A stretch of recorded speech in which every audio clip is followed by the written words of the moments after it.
오늘 이사야서를 들어가도록 하겠습니다. 이사야서는 총 66장으로 되어 있습니다. 편 다음으로 가장 많은 장이 아닌가 생각을 해봅니다. 이사야는 특별히 4명의 왕을 거치면서 선지자로서의 사명을 감당했던 그런 사람입니다. 그래서 우시야, 그리고 요담, 아하스, 히스기야, 그 1장에 한번 보십시다. 1장 1절에 보니까요, 유다왕 우시야와 요담과 아하스와 히스기야 시대에 아모스의 아들 이사야가 유다와 예루살렘에 관하여 본 계시라, 그렇게 되어 있습니다. 이건 좀 밑줄만 치면 좋을 것 같습니다. 자, 보니까 우시야, 요담, 아하스, 히스기야 시대. 히스기야가 13대죠. 13대, 12대, 11대, 10대. 그러니까 4명의 왕을 지나는 동안에 선지자로서의 사명을 잘 감당을 합니다. 그 이사야가 어떻게 죽었는지에 대해서 성경은 나와 있지 않습니다만, 그 유대인들의 역사 가운데서 그들은 히스기야의 아들이 므낫세 아닙니까? 므낫세는 망난이었습니다. 망난이. 우리가 그 열왕기, 역대기 공부하면서 좀 므낫세에 대해서 이야기했었는데, 망난이었지요. 그 멋대로 자란 자기 히스기야의 그 노년에 얻은 그런 외아들. 그러다 보니까 자기가 하고 싶은 대로 뭐든지 다 했고, 또 히스기야는 능력이 되니까 또 다 해주고, 그렇게 살다 보니까 결국에는 바른 인성으로 자라지 못하고 포악한 그런 왕으로 자라게 되었고, 그런 삶으로 살아가는 그런 므낫세를 책망한 그런 이사야를 톱으로 켜서 죽인 그런 포악한 왕으로 이제 유대 전승에는 기록이 되어 있습니다. 이사야가 활동을 마쳤을 때를 BC 686년으로 보통 학자들은 보고 있습니다. 686년. 그리고 그 100년 후에 유다가 완전히 이제 멸망을 하게 됩니다. 그래서 그 이사야는 거의 그 남유다를 중심으로 해서 사역을 하지요. 그리고 그 왕실에 이렇게 왕실 사역자로 이제 살았기 때문에 왕족이었을 것이다, 이렇게 추정을 합니다. 근데 하나님께서 이제 이사야에게 정말 중요한 메시지들을 많이 주십니다. 예수님의 출생부터 시작해서 예수님의 환난과 고난을 당하시고 또 천년왕국까지 이어지는 그런 장대한 그런 예언을 많이 하나님께서 열어주십니다. 시간을 초월하고요. 또 앞으로도 지금 아직까지도 이루어지지 않은 예언에 대해서 또 예언을 하고 있기 때문에 이사야를 대선지자 이렇게 말을 하고, 또 이사야서를 대선지서 이렇게 이야기를 합니다. 뭐 이사야서나 예레미야서나 다니엘서를 대선지자로 보고 있는 것이죠. 하나님께서는 100년 586년도에 유대가 망하고 721년에 북이스라엘이 망하지 않습니까? 그러니까 모든 그 멸망 전 100년 정도의 시간에 예언을 한 것이죠.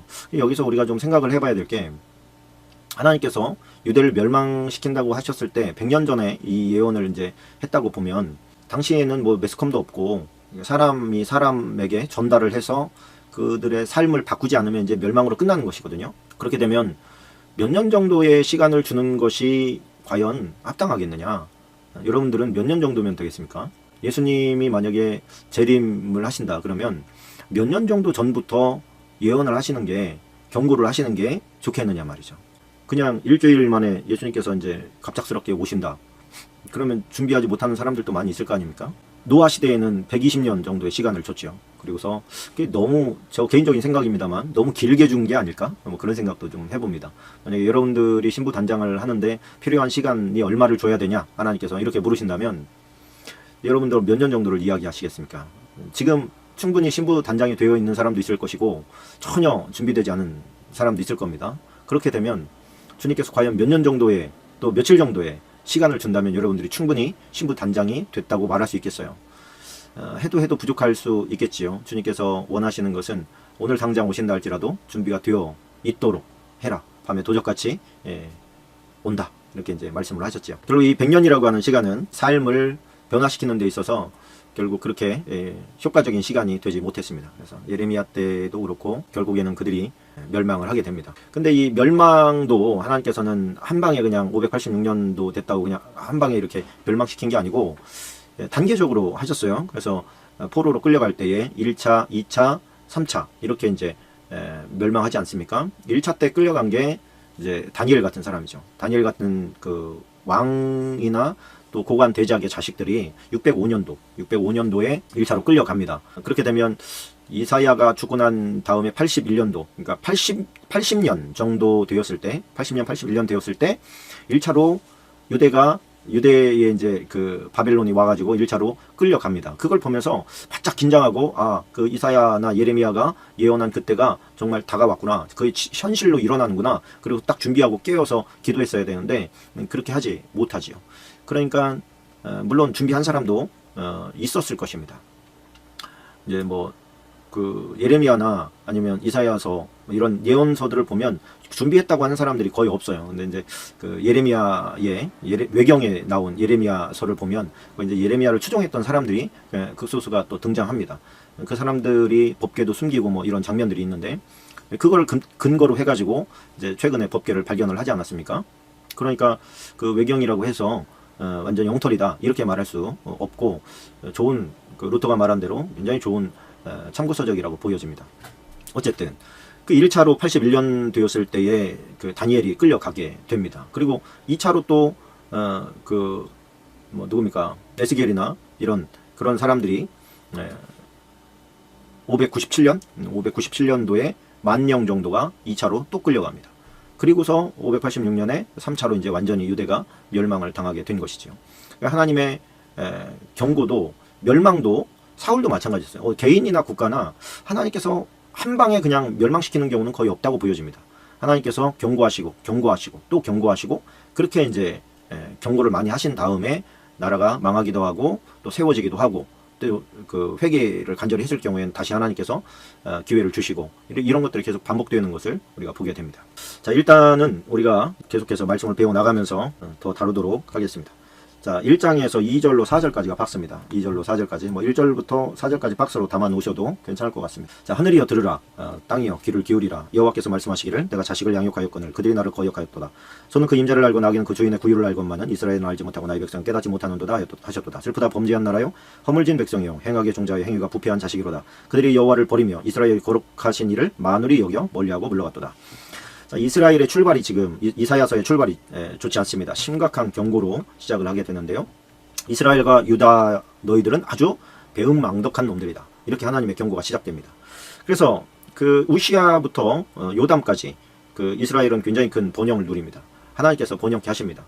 그런데 이 엄청난 번영을 누렸지만 이 평화의 기간, 번영의 기간을 갖다가 타락의 기간으로 삼게 됩니다. 종교적으로는 타성에 젖어버려요. 타성에 젖고 또 도덕적인 부패를 가져오고 또 신앙이 외식적으로 바뀌어버립니다. 이게 이제 환란과 역경의 때는 우리의 신앙을 칼로 치자면 아주 날카롭게 연마시키게 되어집니다. 근데 평화의 기간에는 칼을 별 쓸 일이 없다 보니까 녹이 슬게 돼요. 그래서 우리가 환란과 핍박의 동네에 가보면 그들의 신앙이 얼마나 뜨겁고 진실하고 깨끗한지 모릅니다. 지금 우리나라에 이렇게 믿는 자들의 어떤 모습이 많이 좋지 않게 변해가는 것은 우리나라가 평화의 기간이 지금 오래되었기 때문에 그렇습니다. 우리나라도 지금 전쟁 이후에 지금 뭐 6, 70년 되어 가다 보니까 지금 이 이사야서랑 지금 분위기가 비슷하게 변해가는 것이죠. 그런데 또 다른 것은 뭐냐면 하나님의 말씀을 우리나라는 그래도 많이 읽히고 또 배우고 하여튼 설교를 많이 듣지 않습니까? 그러다 보니까 이 말씀이 경고할 때 또 잘 알아듣는 게 있어요. 또 목회자들의 권위를 잘 세워주는 교회, 이 권위를 잘못 사용해가지고 자기의 이익의 재료로 삼는 그런 조금 타락한 목회자들도 있지만 그런 목회자들 탓할 게 아닙니다. 왜 그러냐면 성도들이 깨어있으면 그런 거에 휘둘리지 않아요. 우리 성도들한테 늘 그런 얘기 합니다만 내가 잘못된 길로 끌고 가도 당신들이 하나님의 말씀을 가지고 목사님 지금 잘못된 길로 가고 있는데요 라고 얘기할 수 있는 텍스트북을 주셨다. 성경 말씀을. 그러니 양이 목사가 잘못된 길로 간다고 해도 성도들이 말씀을 안 읽는 거예요. 우리가 이단에 빠진 사람들에 대해서 그 성도들 불쌍하잖아요. 불쌍한데 한편으로는 그 뭐라고 할 수 없는 게 그들은 성경 말씀을 가르쳐준 대로만 읽어요. 무슨 얘기냐면 우리 목사님 최고 이렇게 되는 것이죠. 우리 목사님 최고 이렇게 되니까 우리 목사님 말씀만 최고 중요한 게 되는 거예요.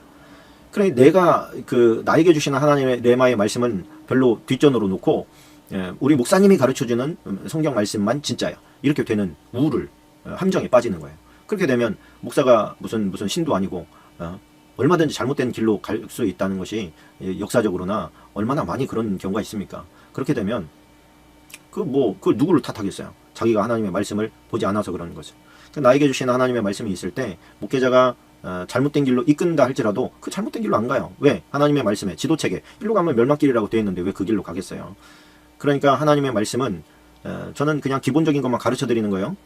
가르쳐 드리지만 여러분들이 그 기본적인 그 주춧돌 위에다가 하나님께서 주신 여러분들의 레마의 말씀으로 건축자처럼 이제 집을 세워 나가야 돼요. 저의 말씀도 얼마나 부족하겠습니까? 이 정말 광대한 하나님의 지적인 그 능력이 담긴 하나님의 말씀을 가르치고 전달한다고 해봐야 그게 얼마나 수준이 그렇게 얼마나 되겠냐 말이에요. 기초를 한다고 하는데도 이 기초만 다루는데도 너무 많은 시간이 흘러갑니다. 그렇다면 하나님의 말씀을 보고 또 보고 뭐 피곤하네, 시간이 없네, 뭐 성경에 눈이 안 떠지네, 읽기만 하면 졸리네, 그러면서 이게 자꾸만 피해갈 일이 아니라는 거예요. 본인이 하나님의 말씀과 기도로 거룩해지지 않으면 결국에 하나님께서 어떻게 무슨 근거로 그를 크리스천이라고 얘기를 하겠어요? 어떻게 무슨 근거로 그가 네가 예수님을 영접하고 믿음을 가졌구나라고 하는 것을 증명하겠어요? 결국에는 자신의 삶으로 증명할 수밖에 없습니다. 내 삶이 깨끗하고 구별되어서 거룩한 것을 가지고 내가 믿음이 있습니다라고 증명할 수밖에 없는 것이죠. 어떤 사람은 그렇게 말할지도 모르겠어요. 하나님은 중심을 보시니까 내 마음속에 믿음이 있는 줄 알아요. 그렇죠. 하나님께서 중심이 보니까 반면에 너는 믿음이 있다라고 말은 하지만 너는 없어. 이렇게 얘기하실 수도 있다는 걸 우리가 알아야 됩니다. 하나님은 중심을 보시다요. 정말로. 자기 자신을 속일 수 있는 그런 행위도 될 수 있다는 걸 우리가 알아야 됩니다. 여기에 있는 사람들이 자기 자신이 지금 부패했고 타락해 있다는 것을 알겠습니까? 자기들은 종교적으로 허물을 잡을 수가 없어요. 이 사람들이 지금도 업무 신앙생활 잘하고 있어요. 예전으로 치면 예배생활 잘하고 있어요. 그런데 뭐 거기다 대고 너는 타락했네, 변질되었네, 어떻게 얘기합니까? 근데 이사야는 그것을 아주 정확하게 간파하고 있었다는 거예요. 그래서 이사야의 말일 뿐만 아니라 하나님께서 이사야를 통해서 지금 그들에게 타격을 주고 있는 거예요. 너네 지금 제대로 하고 있지 않아. 번성의 시간이고 평화의 시간이라서 누가 그들을 괴롭히지 않아요. 핍박하지 않아요. 그러나 그들의 신앙은 이미 오래전에 조금씩 변질되어서 이게 말이죠. 처음에는 약간 빗나갔지만 시간이 가면서 점점 멀리 이게 갈라지지 않습니까? 그렇게 되어온 거예요. 그럼 보니까 뭐라고 합니까? 슬프다. 범죄한 나라요. 허물진 백성이요. 이게 허물진 백성이라는 것은 히브리어 원문에 의하면 사악함이 많은 백성이요. 그런 뜻이에요. 사악함이 많은 백성이요. 행악의 종자요. 행위가 부패한 자식이로다. 하나님의 자식이라고 하는데 부패한 자식이에요. 썩은 자식이란 말이에요. 그들이 여호와를 버리며 이스라엘의 거룩하신 이를 만홀히 나았즈 경멸히 여겨 멀리하고 물러갔도다. 그런 뜻입니다. 하나님을 경멸히 여겼어요. 근데 지금 이 사람들을 경멸히 여겼다고 아무도 생각 안 해. 왜? 그들은 예배생활 열심히 하거든요. 제사 열심히 드리거든요. 그러다 보니까 자신들이 잘못된 길로 간다고 생각을 안 해요. 우리가 예배생활을 잘하고 헌금생활을 잘하고 교회에서 또 봉사한다고 해서 우리의 마음이 그런다 할지라도 우리의 마음이 본인은 알아. 누가 뭐라고 하지 않아도 본인은 알아. 내 마음이 하나님 앞에서 정결한지 아니면 지금 애쓰고 있는지 아니면 애쓰는 게 없고 그냥 현상 유지하고 있는지. 현상 유지는 그거는 마이너스지 그거는 유지가 아닙니다. 현상 유지라는 게 없어요. 올라가든지 떨어지든지 둘 중에 하나예요. 자, 이게 이제 지금 우리 시대를 살아가는 우리들의 모습이란 말이죠. 그것이 처음부터 끝까지 갑니다. 그걸 염두에 두고 지금 이 이사야서를 떠나자고 지금 장구이 오랜 시간을 들여서 지금 얘기를 한 겁니다. 자, 13절 14절에 가보면 좀 정확하게 지금 상황이 나오게 되어 있습니다. 자, 헛된 재물을 다시 가져오지 말라. 분양은 내가 가증히 여기는 바에 월삭 안식일과 대회로 모이는 것도 그러하니 성회와 더불 악을 행하는 것을 내가 견디지 못하겠느라. 내 마음이 너희의 월삭과 정한 절기를 싫어하니 이것이 내게 무거운 짐이라. 내가 지기에 곤비하였느니라. 자, 여기도 밑줄을 좀 치고 가시면 좋겠습니다. 자, 여기에 보니까 헛된 재물을 다시 가져오지 말라 그래요. 헛된 재물이래. 이들이 지금 하나님 앞에서 예배를 드리고 제사를 드리는데 드린다는 얘기 아닙니까? 지금 그 가져오지 말라는 것은 뭐예요? 지금 그들이 열심히 드리고 있다는 거예요. 드리고 있는데 하나님께서는 받지 않아요. 왜? 성회와 더불어 월삭과 안식일, 재물, 분향과 더불어 아울러 악을 행하는 것을 내가 견디지 못하겠다. 그래요. 그래 이게 지금 이제 그 현대 교회의 가장 제가 볼 때 아픔이고 지금 우리 한국 교회의 정확한 지적이에요. 교인들이 있고 예배 드리고 예물 드리고 봉사도 해. 근데 세상에 나가면 여전히 뭐 청년들 같은 경우는 클럽도 다니고 성적인 방종도 있고 음란하고 그러면서 자기는 하나님의 사람이라고 스스로를 최면을 거는 이게 얼마나 하나님께서 보실 때 혐오하는 것이냐 하는 것을 우리가 보여줍니다. 우리가 예배 생활이 신앙생활이라는 게 주일날 와서 또 수요일 금요일날 와서 예배 드리는 행위 자체가 신앙생활이라고 생각하면 오산입니다. 신앙생활은 교회 밖에서 하는 거예요. 교회 밖에서 삶 가운데 내가 어떻게 거룩하게 살아가는가 그것에 대한 그 답안이 그게 뭐예요? 그게 바로 신앙생활입니다. 믿음 생활입니다. 그럼 어디에서? 밖에서 결정난다는. 자, 18절입니다. 18절에 보니까 그래서 어쩌자는 거예요. 그래서 여기도 좀 밑줄을 치고 가면 좋습니다. 여호와께서 말씀하시되 오라 우리가 서로 변론하자. 너희 죄가 주홍 같을지라도 눈과 같이 희어질 것이요 진홍같이 붉을지라도 양털같이 희게 되리라. 이게 하나님께서 지금 이사야서 66장을 통하여서 주시고 싶은 메시지예요. 그 메시지는 뭐냐면 돌아가자.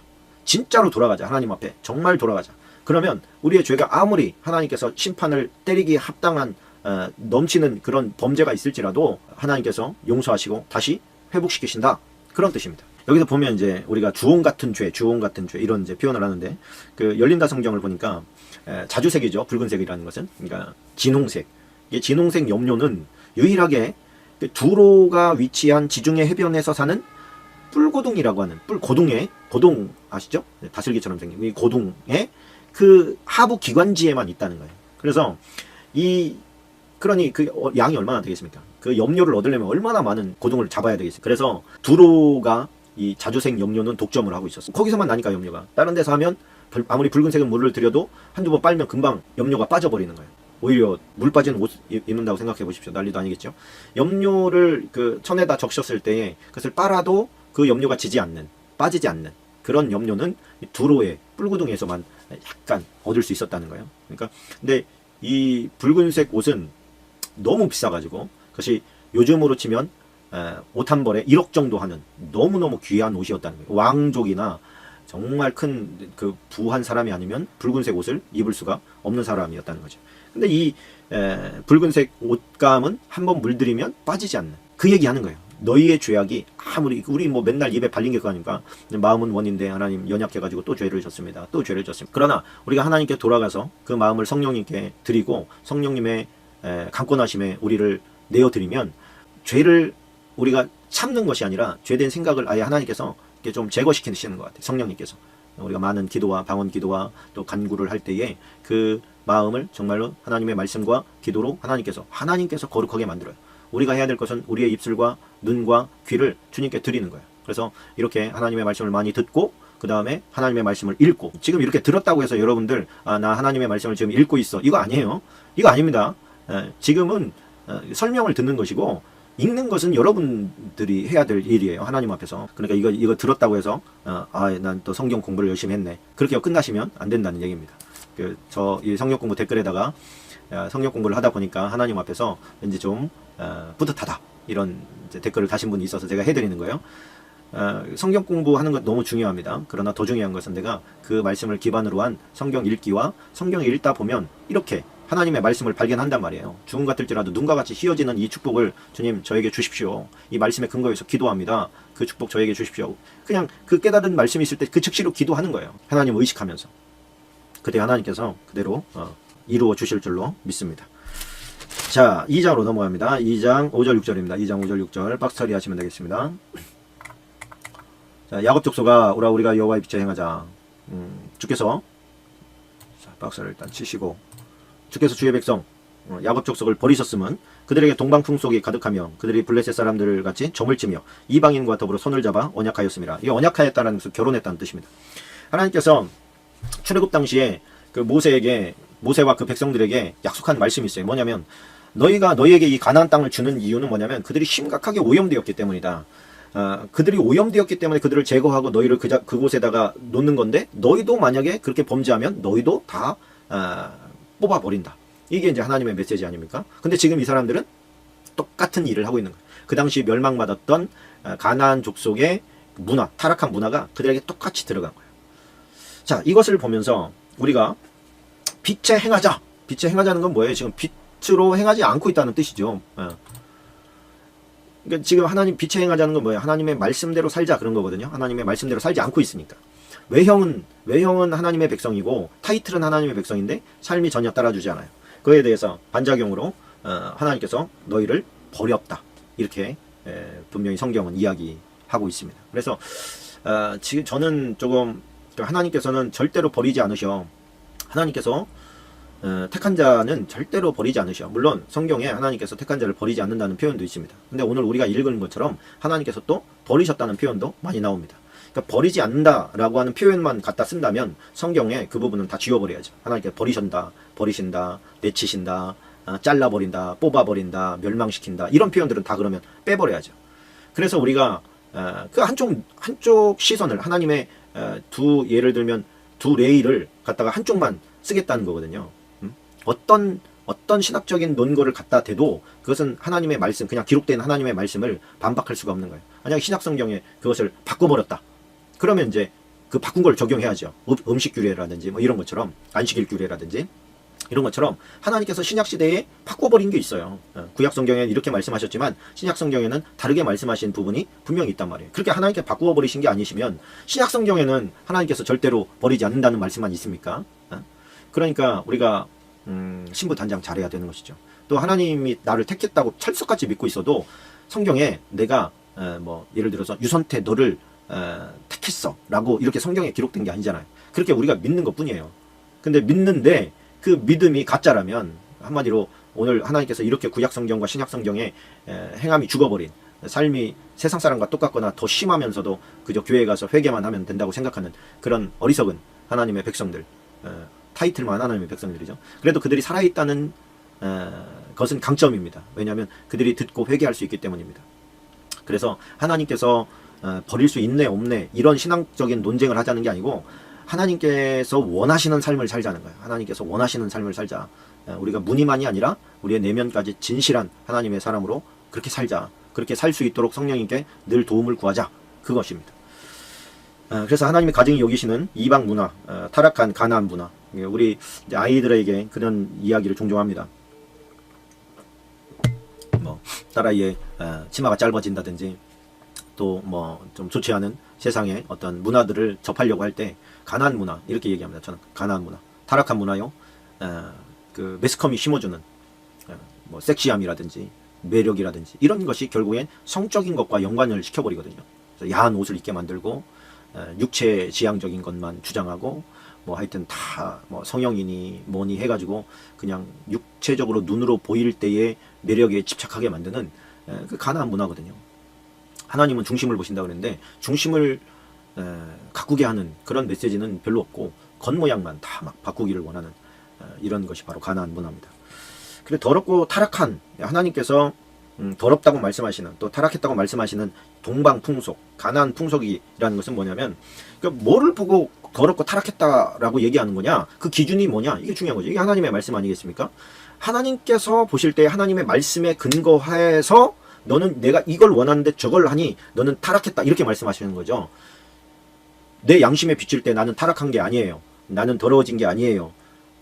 그렇게 말해봐야 소용없어요. 그거는 그 내 기준이고 내 양심이고 내 어떤 도덕률이고 내 문화 가운데서 얘기해봐야 소용없다는 거예요. 하나님께서 얘기하는 수준, 하나님이 얘기하는 말씀, 이게 하나님의 판단의 기준이지 내가 자라온 나의 어떤 문화 이게 맞고 틀리고 이게 그런 거 아니잖아요. 그죠? 그렇게 되면 하나님께서 기준이 얼마나 많아야 돼요. 다 맞춰줘야 되잖아요. 하나님의 기준은 하나밖에 없어요. 하나님의 말씀입니다. 그래서 우리 문화는 안 그렇잖아요. 이렇게 얘기할 수 없는 거예요. 그럼 제사가 그러면 죄가 아닙니까? 우리 문화는 제사를 지냈는데요. 그걸 수용한 것이 죄악이죠. 그럼 우리 문화가 그러니까 하나님이 다 그러면은 받아줘야 됩니까? 우상숭배도? 그러니까 내 양심도 중요한 게 아니고 우리 문화도 중요한 게 아니고 하나님의 말씀만 중요합니다. 그래서 그 말씀에 기준한 것에서 벗어나지 않는 것이 죄를 짓지 않는 것이다.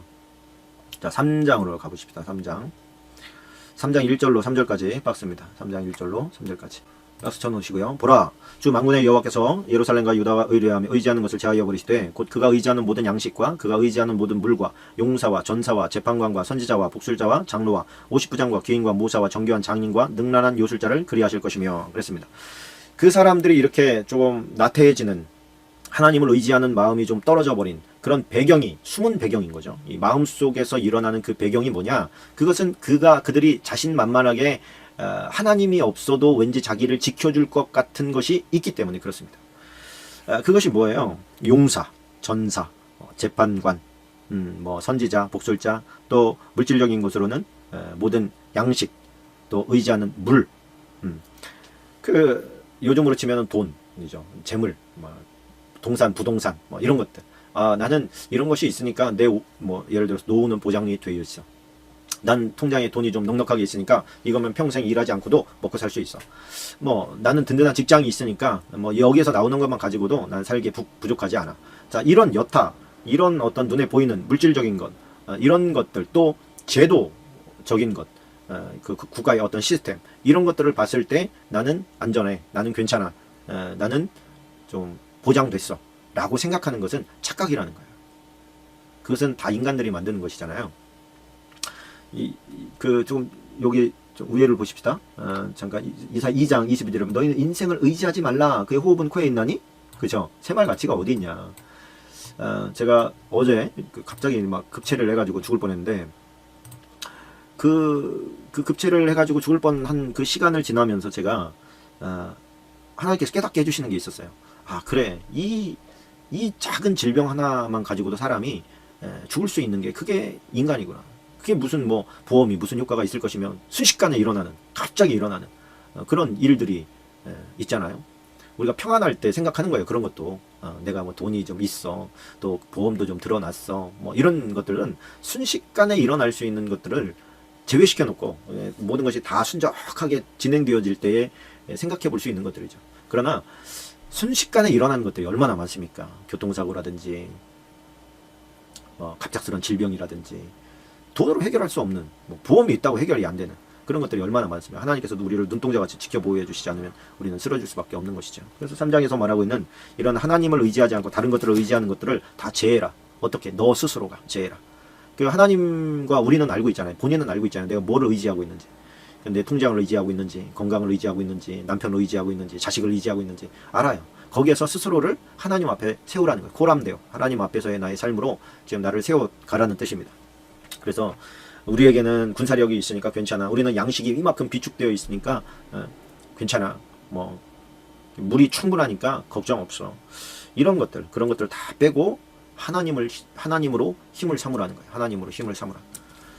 그래야 멸망하지 않습니다. 저와 여러분에게도 주시는 메시지예요. 여러분들이 가지고 있는 여러분들의 마음속에 안정감을 주는 그게 뭔지 저는 잘 모르지만 하나님은 알고 계셔요. 너 나 말고 그것이 네 안정감이야. 네가 의지하는 바야. 네가 그 안에서 지금 평안하다고 안위하고 있는 것 같은데 그거 제하고 제대로 나한테 와라. 그렇게 하나님께서 경고하시는 것이죠. 자, 4장 1절 박수치고 갑니다. 4장 1절입니다. 자, 그날에 4장 1절 하시고, 자, 그날에 7 여자가 한 남자를 붙잡고 말하기를 우리가 우리 떡을 먹으며 우리 옷을 입으리니 다만 당신의 이름으로 우리를 부르게 하여 우리가 수치를 면하게 하라 하리라. 이런 것이죠. 당신의 호적에 내가 남편이 있다고 이름만 올리게 해달라. 내가 나머지는 다 우리가 알아서 하겠다. 그런 이제 표현인데, 이것은 그날에라고 하는 것은 이제 하나님의 심판이 그들에게 임해서 그들이 멸망을 당한 이후를 말하는 거예요. 완전히 남자들이 초토화될 거를 말하는 것이죠. 이 당시의 그 문화를 우리가 좀 이해해야 되는데, 그 때가 됐는데 뭐 결혼을 못했다든가 아니면 결혼을 했는데 자식이 없다든가 뭐 그런 것들이 이제 사회적으로 너무 이제 창피스럽게 생각하던 거니까, 그 너희들이 창피스럽게 생각하는 그것이 이제 곧 일어난다. 어쨌든 그 남자들이 그 거의 전멸되는 상황이 뭐겠어요? 전쟁이죠. 전쟁에서 패하는 경우, 거의 전멸당하는 경우. 그렇게 된다는 거예요. 그리고 그렇게 됐습니다. 자, 5장으로 넘어갑니다. 5장 1절 2절 박스입니다. 나는 내가 사랑하는 자를 또 맺었도다까지 박스치고 가겠습니다. 자, 나는 내가 사랑하는 자를 위하여 노래하되 내가 사랑하는 자의 포도원을 노래하리라. 내가 사랑하는 자에게 포도원이 있으며 심히 기름진 사내로다. 땅을 파서 돌을 제하고 극상품 포도나무를 심었도다. 그 중에 망대를 세웠고 또 그 안에 술투를 팠도다. 좋은 포도 맺기를 바랐더니 들포도가 맺었도다. 자, 하나님의 사랑에 대해서 인간이 어떻게 배신했는지를 이제 그 은유적으로 이제 표현을 해주시는 겁니다. 포도원이라고 하는 것은 이스라엘에 대한 하나님의 은유적인 그 이제 표현이고 비유어라고 할 수가 있습니다. 이스라엘을 위해서 하나님께서 아주 좋은 그런 포도밭으로 조성을 하셨다는 거예요. 그래서 울타리라는 게 뭡니까? 결국에는 이제 그 주변 국가들이 쳐들어오지 못하게 막아주는 그런 어떤 울타리라고 할 수가 있죠. 그들이 잘나서가 아니라 하나님의 보호하심으로 말미암아 보호받는 것이죠. 그야말로 우리나라도 참 마찬가지라고 생각합니다. 북한과 우리나라가 늘 전쟁의 위협 가운데 있지만은 제가 볼 때는 하나님께서 지켜주시기 때문에 전쟁이 일어나지 않는 것 같아요. 전쟁을 하면 우리나라가 이기네 지네 그런 말이 중요한 게 아니에요. 일단 전쟁이 터지면 정말 우리나라는 정말 힘들어집니다. 지금 저쪽 북쪽에서 서울 쪽으로 미사일 하나만 날라와도 우리나라 뭐 전체가 전부 다 지금 다 도시가스고 그냥 자체적으로 터질 거예요. 엄청난 피해가 됩니다. 그것을 막아주시는 것이 바로 하나님의 손길이 아니겠나, 그런 개인적인 생각을 합니다. 그렇게 하나님께서 지켜주시고 보호해 주셔서 좋은 열매 맺기를 바랬어요. 극상품 포도가 맺기를 원했어요. 왜? 모든 조건을 다 극상품 포도를 맺을 수밖에 없도록 하나님께서 다 조성했으니까. 그럼에도 불구하고 들포도, 쓴 포도, 뜰고 시고 먹을 수 없는 저질 포도를 맺는 이스라엘 백성을 지금 책망하고, 저와 여러분들이 지금 이 땅 대한민국 가운데서 신앙생활을 하고 있는 것은 지금 하나님께서 가장 좋은 지금 포도밭을 만드는 거예요. 그래서 여러분들은 기도하고 싶을 때 기도할 수 있고, 교회 가고 싶을 때 교회 갈 수 있고, 예배 드리고 싶을 때 예배 드릴 수 있어요. 그 어떤 것도 여러분들이 영적인 좋은 열매를 맺는 데 있어서 방해하는 게 없어요. 물론 간혹 가다가 여러분들이 뭐 교회 가면 막 부모님께 맞아요, 뭐 이런 경우가 있을 수 있지요. 그러나 교회 자체를 못 가게 막는다든가, 아니면 교회를 국가적으로 핍박한다든가, 이런 경우는 없잖아요. 그런 시대가 옵니다. 그 시대를 준비해서 우리가 기름을 많이, 성령의 충만함을 우리가 유지할 수 있도록 준비를 많이 해놔야 되는 거지. 지금은 우리가 넉넉하게 기름을 준비할 수 있는, 또 좋은 열매를 맺을 수 있는 토대가 다 마련된 그런 환경에서 커요. 우리나라 같은 상황에서도 신앙생활을 제대로 못한다. 그러면 정말 하나님 앞에서 아무 말도 못하는 거예요. 뭐를 가지고 하나님 앞에서 신앙생활 제대로 못했다고 변명할 수 있습니까? 우리나라처럼 교회가 많고 예배당이 많고 말씀이 이렇게 집집마다 몇 권씩은 다 있고, 유튜브를 통해서 아주 양질의 설교를 다 들을 수 있고, 성경 공부도 할 수 있고, 그러니 무슨 변명이 있겠어요, 하나님 앞에. 저와 여러분들은 정말 하나님의 정말 좋은 극상품 포도들이 되시기를 주님의 이름으로 축복합니다. 그런 좋은 어떤 환경을 제공했음에도 불구하고 극상품 포도를 맺지 못할 경우에 하나님께서 어떻게 하신대요? 여기는 조금 그 밑줄만 좀 치고 가면 좋을 것 같습니다. 3절로 6절까지 보십시다. 5절 좀 보십시다. 5절 보니까 이제 내가 내 포도원에 어떻게 행할지를 너에게 이르리라. 내가 이제는 이렇게 좋게 해준 이 환경, 그거 내가 어떻게 할 줄 알아? 내가 그 울타리 걷어버릴 거야.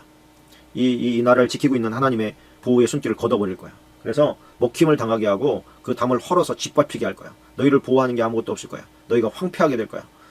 다시는 가지를 자르거나 북을 돋우지 못하고 찔레와 가시가 날 것이고, 또 구름에게 명해서 그 위에 비를 내리지 못하게 할 거야. 자, 이게 하나님께서 우리에게 내리실 수 있는 징계입니다. 좋은 환경을 다 제거해버려. 우리가 지금 누리고 있는, 먹고 마시고 즐기고 안락하고 희락할 수 있는 것들을 다 제해버리는 거예요. 이게 참 하나님께서도 베풀어 주실 때는 어떤 기대를 가지고 있다는 걸 우리가 알아야 됩니다.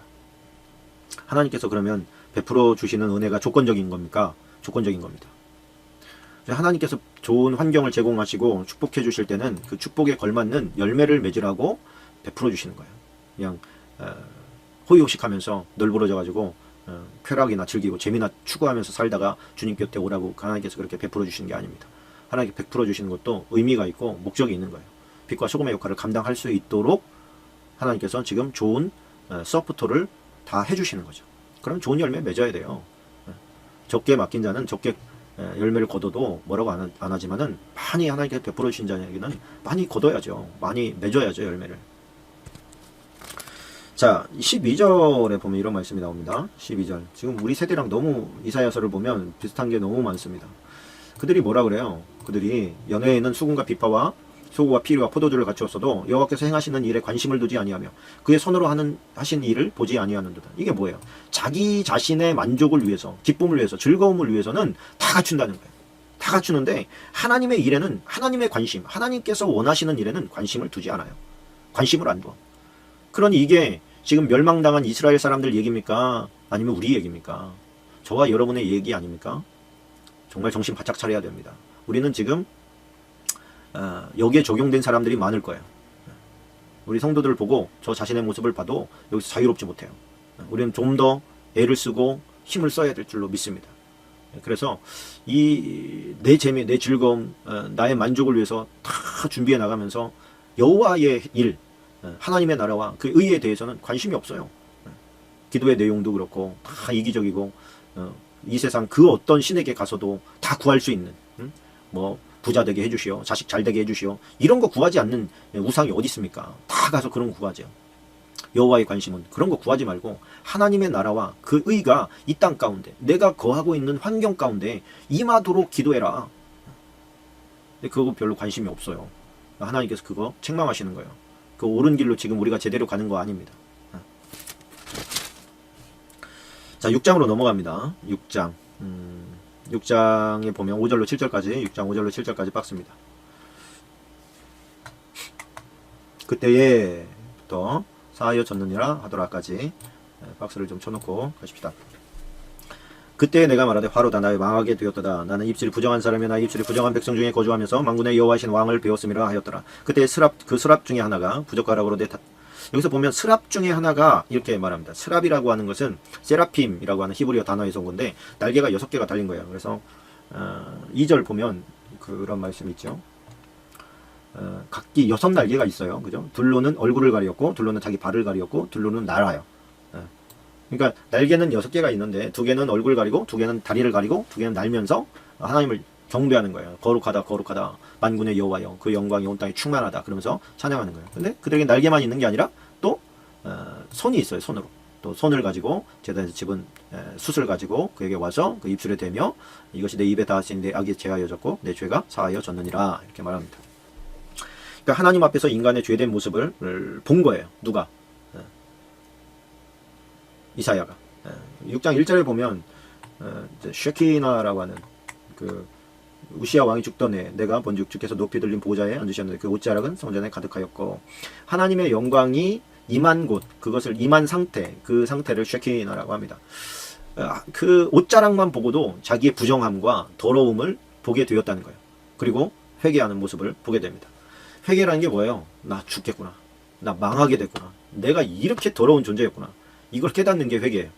하나님 앞에 도움을 구하고 했더니 하나님께서 이제 그 입술을 찢어 주시죠. 그래서 그로 하여금 깨끗하게 되는 모습을 보게 됩니다. 저와 여러분도 부정한 것을 깨닫는 게 복입니다. 아, 내가 이렇게 부정하구나. 내가 이렇게 더럽구나. 추하구나. 이걸 깨닫고 하나님 앞에 하나님 제가 왜 이렇게 더럽습니까? 이렇게 생각하는 게 이렇게 천박스럽습니까? 이렇게 이제 기도하고 간구할 때 하나님께서 오히려 은혜를 베풀어 주시는 것을 우리가 보게 됩니다. 자, 7장으로 가십시다. 7장 14절에 보면 중요한 또 예언적인 메시지가 나오죠. 7장 14절 한 절만 박수 치고 가십시다. 그러므로 주께서 친히 징조를 너희에게 주실 것이요 보라 처녀가 잉태하여 아들을 낳을 것이요 그의 이름을 임마누엘이라 하리라. 하나님이 우리와 함께 계시다. 이것이 임마누엘이죠. 근데 임마누엘 하나님이 우리와 함께 하신 상태는 그렇게 하나님이 오셔야 되는 거잖아요. 그러니까 하나님이 우리와 함께 하시는 그 하나님은 어떻게 오느냐? 처녀의 몸에서 온다. 동정녀의 몸에서 온다. 그래서 예수 그리스도에 대한 이사야의 예언입니다. 그래서 하나님이 우리와 함께한 그러니까 하나님이시라는 거죠. 처녀의 몸에서 태어날 존재는 하나님이시다. 그것이 기록된 첫 번째 예언입니다. 이게 이제 BC 740년에서 700년 후에 이제 완성이 되는 것이죠. 이사야는 한 700년 정도 전 사람이라고 예수님 오시기 전 사람이라고 생각하시면 됩니다. 자, 8장으로 넘어가십시다. 8장 넘어가십시다. 8장 13절을 가십시다. 8장 13절. 여기는 좀 밑줄을 치고 가면 좋을 것 같습니다. 8장 13절. 자, 만군의 여호와부터 15절까지 가십시다. 15절. 자, 만군의 여호와 그를 너희가 거룩하다 하고 그를 너희가 두려워하면 무서워할 자로 삼으라. 그가 성소가 되시리라. 그러나 이스라엘의 두 집에서는 이스라엘의 두 집이라는 것은 남쪽과 북쪽을 말하는 거예요. 남이스라엘과 남유대와 북이스라엘. 이스라엘의 두 집에는 걸림돌과 걸려 넘어지는 반석이 되실 것이며 예루살렘 집에게는 함정과 올무가 되시리니. 자, 이게 무슨 얘기냐면 그 하나님이 우리 곁에 오시는 그 하나님 예수 그리스도가 우리 곁에 오지만은 그 예수님이 오심이 하나님이 오심이 이스라엘과 유대 사회에서 받아들이지 않게 될 것이고 오히려 그것이 그들에게 올무가 되어 버린다는 거예요. 그래서 예수님을 죽이면서 그 백성의 그 대표자들이 뭐라 합니까? 그 핏값을 우리와 우리 자손에게 돌려라. 우리가 당하겠다. 이렇게 막 큰 소리 치잖아요. 올무에 걸리는 거예요. 올무에 빠져버린 거예요. 스스로가. 이거 하나님의 말씀에 대해서 편협하게 자기들이 원하는 메시아 사상을 적용시켰던 겁니다. 객관적으로 보지 못하고요. 그래서 목회자들의 가장 큰 사명은 어떤 자기의 신학적인 틀을 가지고 성경을 짜 맞히는 거예요. 그거는 이렇게 해석을 해야 되겠구나. 여기에 맞추려면 이런 개념이 없어야 되는 거예요. 그래서 뭐 칼빈이나 루터나 또 웨슬레나 그런 그 알미니우스나 이런 각 교단의 어떤 그 틀을 제공해주는 그 틀이 필요합니다. 기본적으로 그 틀에 의해서 하나님의 말씀을 지금 봐야 된다고 저는 개인적으로 생각합니다. 그러나 그 틀에 하나님의 말씀은 갇히지 않아요. 그 틀을 채우고 나서는 그 틀을 넘쳐 흘러야 돼. 하나님의 말씀을 보면 넘쳐 흐릅니다. 어떻게 칼빈의 머리에 하나님의 말씀이 갇힐 수가 있겠어요? 어떻게 웨슬리 알미니우스에게 그 하나님의 말씀이 그들만 못합니까? 그들의 시각과 그들의 어떤 틀에 이 성경이 다 담길 수 있다면 그들이 하나님보다 나은 것이죠. 어떻게 그럴 수 있어요? 말도 안 되는 것이죠. 그래, 여러분들이 지금 이렇게 한 장 한 장의 핵심을 배워 나가는 것이 기본이 되어야 되겠죠. 그러나 그것이 어떻게 성경을 전체 다 포함하는 게 되겠어요? 말도 안 되는 거예요. 그래서 하나님은 그 신학 사상에 갇히지 않아요. 우리가 정말 마음을 열어야 될 것은 우리가 가지고 있는 이 신학 사상에 하나님을 제한시키지 않은 겁니다. 이제 전 성결교회입니다만 이제 장로교회 목사님들과 교류하다 보면 교제하다 보면 이 틀이 너무 견고한 것을 느껴요. 제가 이 절대 예정 사상에서 하나님의 말씀이 아무리 그렇게 돼 있어도 그거를 막 그거를 그런 의미가 아니라고 막 이렇게 말을 해버려요. 그러면 칼빈이 하나님을 가르쳐야죠. 그렇게 제한될 것 같으면 어떻게 이 한갓 인간이 칼빈이 또 성결교는 알미니우스와 또 웨슬레안의 시각을 가지고 보지만 어떻게 그게 담겨요? 말도 안 되는 겁니다. 저와 여러분은 칼빈주의자나 웨슬레안주의자나 또 알미니우스주의자나 루터란이나 이런 게 아니라 어떤 주의자가 아니라 성경주의자가 돼야 돼요. 하나님의 말씀주의자. 그래서 하나님의 말씀이 66권이 있지만은 하나님이 어떻게 또 이 66권에 담깁니까? 정말 무한 광대하신 그 하나님이 그 능력에 제한이 없으신 분이 어떻게 이 성경 66권에 갇혀요? 계속 제가 말씀드리는 겁니다만 우리의 이해의 폭과 또 어떤 그 받아들일 수 있는 그 마음의 영역을 많이 키워야 됩니다. 그래서 이 성경에서 벗어나는 것들에 대해서는 조심해야 되죠. 조심해야 되지만 열매를 보고 그것이 하나님으로부터 왔는지 안 왔는지를 측정해야 되는 그 척도가 또 있는 거예요. 열매를 봐라. 성경에 만약에 기록되지 않은 부분이 하나님으로부터 온 것이면 좋은 열매를 맺는다. 성경에 기록된 것만 이 세상에서 일어난다면 우리가 좋은 열매 이런 거 보고 자시고 할 필요가 없죠. 그냥 딱 정리가 되죠. 근데 하나님의 능력은 성경 안에서 다 제한되지 않기 때문에 성경 외의 것들도 얼마든지 나올 수 있기 때문에 그런 것들이 드러날 때는 열매를 보고 그들을 측정하고 파악을 해라. 나쁜 나무에서 좋은 열매 못 나온다. 하나님에게서 나온 것이 아니면 좋은 열매 맺을 수가 없어요. 사단은 잠시 잠깐 우리를 현혹시킬 수 있지만 그게 얼마 못 갑니다. 여러 이단들의 열매를 보면 그 한 세대도 지나기 전에 나쁜 열매들이 막 드러나잖아요. 그런 걸 보고 진짜구나 가짜구나를 분별할 수 있어야 된다는 것이죠. 자, 19절 20절은 빡습니다. 자, 어떤 사람이 너희에게 말하기를 주절거리며 속살거리는 신접한 자와 마술사에게 물으라 하거든 백성이 자기 하나님께 구할 것이 아니냐 산자를 위하여 죽은 자에게 구하겠느냐 하라. 마땅히 율법과 증거의 말씀을 따를지니 그들이 말하는 바가 이 말씀에 맞지 아니하면 그들이 정녕 아침빛을 보지 못하고. 자, 거기까지만 하십시다. 어둠의 세력들, 그러니까 사단도 그 아주 초월적인 어떤 기적과 이적들을 보여줄 수 있다고 하는 것을 가정해놓고 하는 거예요. 그 신내림 하는 사람들 있지 않습니까? 신접한 자라는 것은 신내린 사람들을 말하는 거예요. 그럼 그들이 말한 게 막 탁탁 들어맞죠, 다. 그러니까 하나님의 사람은 어떤 드러난 기적과 이적 이런 것이 기준이 되어서 가는 사람이 아니라 하나님의 말씀을 붙잡고 묵묵히 가는 사람이 그 사람이 바로 하나님을 섬기는 사람이에요. 그 이미 기록된 하나님의 말씀을 기준으로 삼고 하여튼 누가 뭐래도 흔들리지 않고 그냥 가는 거예요. 근데 이 사람들은 하나님의 말씀이 없던 시대의 사람들 아닙니까? 그러다 보니까 보여주는 드러나는 현상, 기적도 일어나고요, 이적도 일어나고 막 그러면 이 막 눈이 현혹되는 거예요. 이쪽으로 갔다가 막 저기 진짜인가 봐. 그리고 저쪽으로 갔다가. 그래서 이 당시 이스라엘 백성 또 유대 백성은 하나님의 말씀에 약했습니다. 왜 약할 수밖에 없었어요? 기록된 하나님의 말씀이 거의 없었어요. 그래서 선지자들의 말에 의존할 수밖에 없고 있는 거라고는 거의 율법서가 이제 등사되어서 이렇게 기록되어서 각 이제 성마다 있던 그런 시대가 있었는데, 그것마저도 이제는 막 그 포악한 왕이 나오면, 이제 므낫세나 막 이런 하나님을 믿지 않는 왕들이 나오면 제일 먼저 막 말씀부터 없애는 거예요. 왜? 말씀이 자기를 괴롭히거든요. 왕이 지 맘대로 하고 싶은데 자꾸만 뭐 말씀에 보면 그러면 안 됩니다, 저러면 안 됩니다, 막 이런 얘기하니까 복장이 뒤집히는 거예요. 말씀을 다 없애버려라, 막 이렇게 나가는 것이죠. 그래서 므낫세 이후에 아주 하나님의 말씀을 찾아보기가 어렵게 됩니다. 다 없애버려가지고. 그러나 이제 우리가 지금 하나님의 말씀이 있는 이 시대는 이제는 다른 어떤 뭐 귀신이나 뭐 이런 데서 드러나는 이적과 기적을 보고 휘둘리는 그런 수준의 사람이 되어서는 안 된다. 철저히 하나님의 말씀을 놓고, 이적과 기적이 막 저쪽 다른 데서 막 일어나, 거기 쫓아가지 말라는 거예요. 그냥 너는 네 길을 가. 하나님께서 내게 보여주신 길을 가. 하나님께서 네게 맡겨주신 일을 해. 그래서 묵묵히 나아가는 거예요. 묵묵히 나아가는 것에 대한 힘이 있어야 됩니다.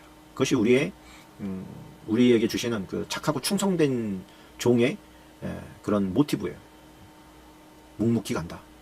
휘둘리지 않는다. 좌우로 치우치지 않는다.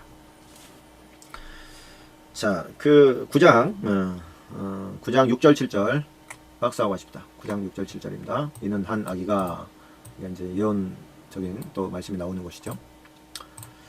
자, 이는 한 아기가 우리에게 낳고 한 아들을 우리에게 주신 바 되었는데 그의 어깨에는 정사를 메었고 그 이름은 기묘자라, 모사라, 전능하신 하나님이라, 영존하시는 아버지라, 평강의 왕이라 할 것임이라. 그 정사와 평강의 더함이 무궁하며 또 다윗의 왕자와 그의 나라에 군림하여 그 나라를 굳게 세우고 지금 이후로 영원히 정의와 공의로 그것을 보존하실 것이라. 만군의 여호와의 열심히 이를 이루시리라. 이게 이제 메시아 예수 그리스도에 대한 예언이 이제 나온 것이죠. 예수 그리스도는 아까 보니까 임마누엘이라 하리라, 그 말씀이 첫 번째로 나오죠. 우리와 함께 하시는 하나님이 우리와 함께 하신다. 그게 첫 번째 예언이었어요, 이사야에. 근데 하나님이라는 얘기예요. 그러면 누가? 여자에게서 나는 그분이. 이 땅에 존재하는 모든 인간은 다 남자와 여자가 만들어졌죠. 남자와 여자의 어떤 그 관계를 통해서 만들어졌죠. 근데 남자 없이 여자 스스로 애를 낳으면 그 아이는 하나님이다, 그런 얘기예요. 하나님이다. 그 얘기를 지금은 조금 더 구체적으로 하는 겁니다. 그 아들은 뭐라고 불리냐면 기묘자라, 모사라, 전능하신 하나님이라, 영존하시는 아버지라, 평강의 왕이라 할 것임이라. 그러니까 이런 호칭을 받아 마땅한 분, 이렇게 말하는 것이죠. 그 정사와 평강의 더함이 무궁하다. 또 지금 이후로 영원히 정의와 공의로 그것을 보존하실 거라. 여호와의 열심히 이를 이루시리라. 그러니까 여기서 말하는 여호와의 열심히 일을 이룬다 그러면은, 여호와는 그러면 하나님 아버지시고 지금 예수님은 아들이고 그 아버지의 열심이 아들을 통해서 나타난다, 이런 얘기하는 게 아니에요.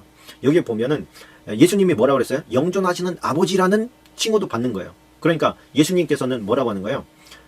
내 아버지, 곧 너희 아버지께로 내가 간다, 이렇게 말씀하시잖아요. 예수님도 성부 하나님을 아버지라고 불렀고 너희도 그렇게 불렀다는 거예요. 그런데 이 사건, 이 예수 그리스도가 이 땅에 오셔가지고 우리에게 불리우는 이 사건은 아버지의 열심이 아니고 여호와의 열심이 이루는 거예요. 그러니까 여기에서의 여호와라는 것은 삼위 하나님을 다 말하는 거예요. 그러니까 예수님도 포함된 거예요. 누구에 의해서 이루어지는 사건이 아니라 자발적인 사건에 의해서 함께 이루어지는 것이죠. 그래서 우리가 예수님을 아버지, 예수님을 생각하면서 아버지 이렇게 불러도 그 아버지와 여호와는, 여호와 그 삼위 하나님은 다 한 본질이시기 때문에 상충되지 않아요. 예를 들어서 예수님, 우리가 주님 이렇게 기도를 시작했는데, 그리고 아버지 하나님 이렇게 얘기하잖아요. 그러면 이것은 예수님이 해주셔야 되고 이건 하나님 아버지가 해주셔야 되는구나. 그리고 또 조금 있다가 성령님 뭐 이렇게 얘기를 한다고 하시죠. 그러면 그 사역에 있어서 다 분리된 것이 아니라 다 예수님한테 기도해도 아버지께 기도하는 것과 같고, 아버지께 기도해도 예수님께 기도하는 것 같고, 성령께 기도하는 것과 같고, 서로 상충하지 않는다는 거예요. 그러면 아버지 하나님, 그럼 성령님께서 들으실 때 아버지 하나님께 기도했으니까 아버지 하나님이 해주시겠지, 내가 할 일이 아니네, 이렇게 하지 않으신다는 겁니다. 여기서 이제 트리니티, 그 삼위일체 사상이 나오는 것이죠. 삼위, 정확하게 보자면 삼위일 본질입니다. 삼위일 본질. 그래서 한 중국을 통해서 들어왔기 때문에 이 삼위일 본질 이렇게 했으면 됐을 텐데, 처음에 우리 들어올 때 이제 삼위가 몸체자를 써가지고 헷갈리는 거예요. 마지막에 일체 몸체자를 쓰니까 세 분이 한 몸이시다, 이렇게 이제 해석이 되니까 조금 이제 어려워졌지만, 세 분이 한 본질을 가지고 움직이신다, 그런 뜻입니다. 그러니까 그 어떤 분에게 간구를 해도 그 세 분은 공유하시는 거예요. 그래서 뭐 이게 이제 여기서 보면 다윗의 왕좌와 그의 나라에 군림하여, 이 표현 때문에 메시아는 다윗의 후손으로 오신다, 이 사상이 나온 거거든요. 근데 그런 얘기가 아니에요. 예수님께서 그 나중에 보면 이제 질문을 하지 않습니까? 야, 다윗이 메시아를, 그리스도를 보면서 자신의 주라고, 주님 이렇게 불렀는데 그 자신의 후손한테 어떻게 다윗이 주님 이렇게 부를 수가 있냐? 말이 안 되잖아요, 그죠? 조상은 하여튼 먼저 태어났다는 것 때문에 아무리 훌륭한 후손이라 할지라도 존대어를 쓰지 않아요, 그죠? 왕이었잖아요, 왕. 그 세상에서 가장 높은 자리에 있는 사람이 어떻게 나중에 태어나는 그 자손을 보고 주님 이렇게 얘기할 수 있는, 이 주라고 하는, 아도나이라고 하는 것은 그냥 어느 이렇게 높여드리는 그런 게 아니에요. 그 아주 자기를 낮추면서 상대방을 지극히 높여드리는 그런 표현이란 말입니다. 이 대답을 못하죠, 그 사람들이. 생각해 본 적이 없는 거예요. 그러네. 이 말을 잘못 이해한 것이죠. 그래서 인간은 영존하시는 아버지라고 하는 그런 칭호를 감당할 수가 없지요. 그러나 주님은 아버지라는 호칭으로 불러도 무리가 없지요. 아버지 하나님을 부르는 것과 주님을 부르는 것이 다르지 않기 때문에 그렇습니다. 우리가 당시에는 아기가 태어났는데 그 아기가 전능하신 하나님이라고? 이게 이제 납득이 안 된 거예요. 지금도 못하는 사람 많을 겁니다. 자, 오늘 10장까지만 하도록 하겠습니다. 10장 5절 보십시다. 10장 5절. 일단은 여기는 밑줄을 그으십시다. 10장 5절입니다. 아수르 사람은 화 있을진저, 그는 내 진노의 막대기요, 그 손에 몽둥이는 내 분노라. 자, 아수르 사람이 나옵니다. 아수르에 의해서 북이스라엘이 망합니다. 721년에 망하니까 뭐 훨씬 그 유대보다 먼저 망하지요. 그래도 그 북이스라엘도 하나님께 사랑하셨지만 유대보다는 조금 덜 사랑하셨죠, 아무래도. 그래서 아수르 사람이 북이스라엘을 치고 남유대도 나중에 이제 쳐들어오지 않습니까? 그때가 히스기야 때죠, 이제. 그러나 하나님께서는 히스기야의 겸비함을 보고, 이스라엘 백성들의 회개함을 보고 오히려 그 아수르가 멸망하게 하시죠. 그래서 그 아수르가 가져온 또 재물을 가지고 또 나라를 흥왕케 하고 뭐 그런 이제 역사를 하시는 걸 보게 됩니다. 근데 아수르 사람이 누구래요? 내 진노의 막대기래. 진노의 막대기. 이 진노의 막대기라고 하는 것은 나를 단련시키기 위한 수단, 그런 뜻입니다. 누가 우리에게 누군가가 이제 저 사람만 보면 너무 괴로워, 뭐 이런 거 있잖아요. 북한 때문에 우리나라의 국방력이 굉장히 강해지죠. 왜요? 북한이 군사력을 키우니까 그 맞대응하려고 하다 보니까 우리나라의 군사력이 사실은 어마어마한 거예요. 그렇죠. 자, 그러다 보니까 이게 이제 개인적으로 들어오게 되면 우리를 괴롭히는 어떤 존재, 어떤 사람, 혹은 어떤 물질, 혹은 어떤 건강, 뭐 이런 것들은 하나님께서 나를 다루시고 나를 훈련시키시고 나를 어떤 다듬으시는 하나님의 몽둥이일 수 있습니다. 그거 아니면 방종하게 될까봐 그러시는 것이죠. 자, 그 12절 박스 치고 가십시다. 12절. 그러므로 자랑을 벌하시리라까지 박스를 치시고요.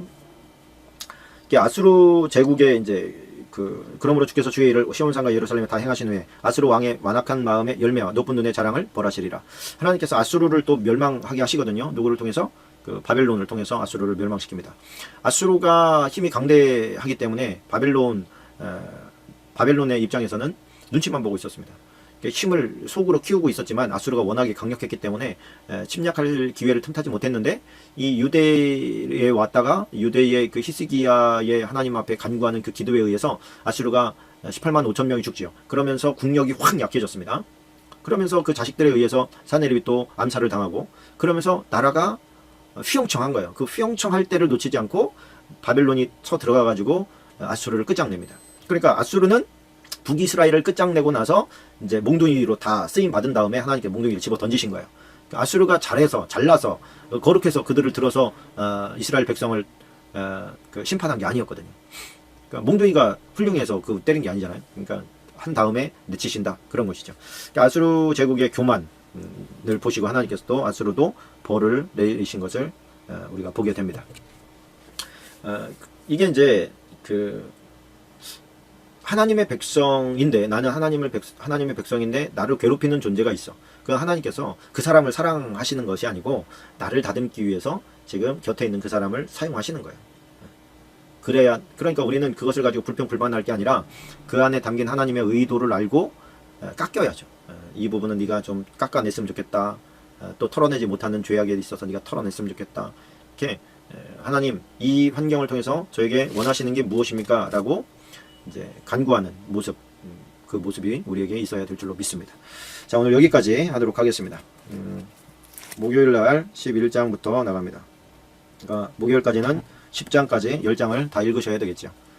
여기까지 하겠습니다. 기도로 마치겠습니다. 좋으신 주님 고맙습니다.